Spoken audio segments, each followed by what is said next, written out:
La idea de estos tutoriales es ir al grano, nada de videos de 1 hora explicando 2 cosas, cero relleno, al grano y bien explicado. Automatización. Lo primero que tenemos que tener en cuenta es que para todo esto necesitamos metales refinados. Y tenemos que tener en cuenta de que según el metal estos resisten más o menos temperatura. En la gran mayoría de los casos esto no importará, pero cuando trabajemos con temperaturas altas es un detalle importante. Ahora empezaremos con lo más básico. Si activamos la cámara de automatización podemos ver que todas las máquinas por lo menos tienen una entrada o una salida, y es a través de estas que podemos controlarlas, o hacer que una máquina controle a otra. Ahora tenemos 3 estados. Cuando el cable está en verde, activa la máquina que tenga conectado. Cuando el cable está en rojo, desactiva la máquina que tenga conectado. Y cuando aparece desconectado, significa que no tiene ningún sistema de automatización conectado.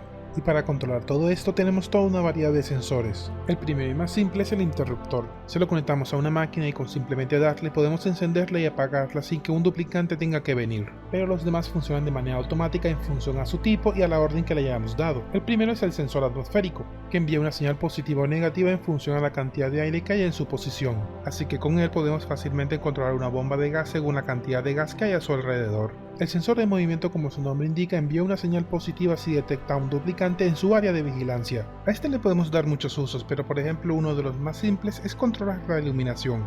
Con el ciclo sensor podemos seleccionar una porción del día y el sensor dará positivo cuando el día se encuentre dentro de este periodo de tiempo. El sensor de gérmenes, como su nombre indica, se activa cuando detecta una cantidad de gérmenes que le hayamos indicado en el lugar en el que está construido. El sensor de gases se activa cuando detecta el gas que hemos seleccionado en el lugar en el que está construido.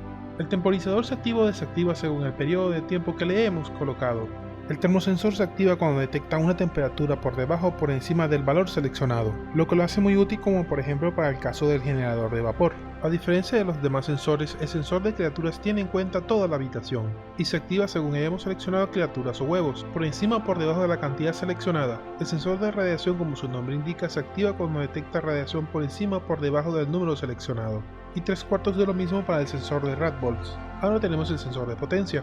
Este debe ser construido sobre un cable de corriente y se activa cuando detecta que por ese cable está pasando una cantidad de corriente por encima o por debajo del valor seleccionado, así que es muy útil para controlar el consumo eléctrico en según qué casos. El sensor de presión básicamente es una balanza y se activa cuando detecta que encima de él hay un peso por encima o por debajo del valor seleccionado, además de que también funciona con los duplicantes. Aquí tenemos al hidrosensor, que se activa al detectar líquido por encima o por debajo del valor seleccionado, sin importar cuál sea este, mientras que el sensor de líquido se activa al detectar un líquido en particular, sin importar la cantidad.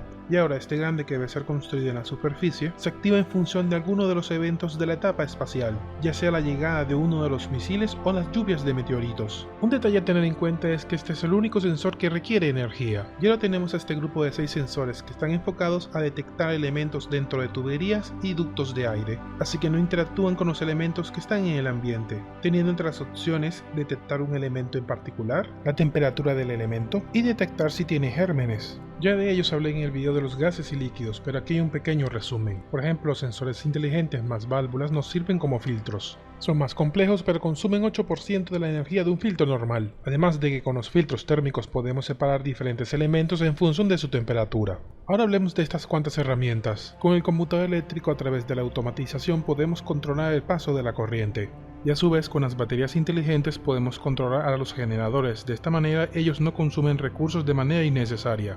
Entre los elementos que podemos controlar con la automatización están las rejillas de aire, así que si ya tenemos un enorme sistema de ventilación basado en gaseoductos, es muy inteligente controlar a dónde vaciamos el oxígeno con los interruptores. Otra herramienta que puede ser interesante según el caso es el contador, ya que nos permite llevar un conteo de cuántas veces se ha activado una señal de automatización. El control de acceso permite o niega el paso de un duplicante según cómo esté activado la señal de automatización, pero ya que este tiene una dirección, tiene sus ventajas sobre utilizar una puerta con automatización. El notificador automatizado. Este envía un mensaje de alerta a nuestro menú contextual, así que podemos utilizarlo para casos de emergencia. Por ejemplo, si lo conectamos a un hidrosensor en nuestras reservas de agua, podemos hacer que esto nos envíe una alerta cuando el agua se agote. El martillo es parecido. Golpea el edificio que máquina a su izquierda cuando recibe una señal que lo activa, como por ejemplo en este caso que cuando la nevera se quede sin comida automáticamente el martillo nos avise con el sonido.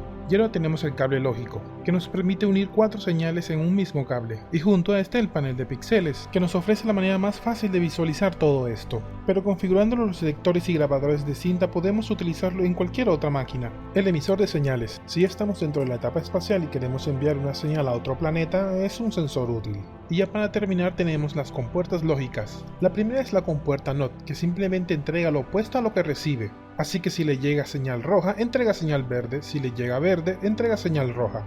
La siguiente es la compuerta AND, y esta entrega señal verde solo cuando las dos entradas reciben señal verde, lo que es muy útil cuando quieres que una máquina solo se encienda cuando se cumplan dos condiciones totalmente diferentes. Por ejemplo, en la máquina de vapor solo quieres que se encienda cuando el vapor esté suficientemente caliente y las baterías estén descargadas. La compuerta OR emite una señal verde cuando por lo menos una de sus dos entradas es verde, que aunque teóricamente es lo mismo que esto, hay veces en las que no quieres que las señales se mezclen. La compuerta XOR solo da verde cuando solo una de las dos entradas es verde, si las dos son verdes o las dos son rojas, da rojo.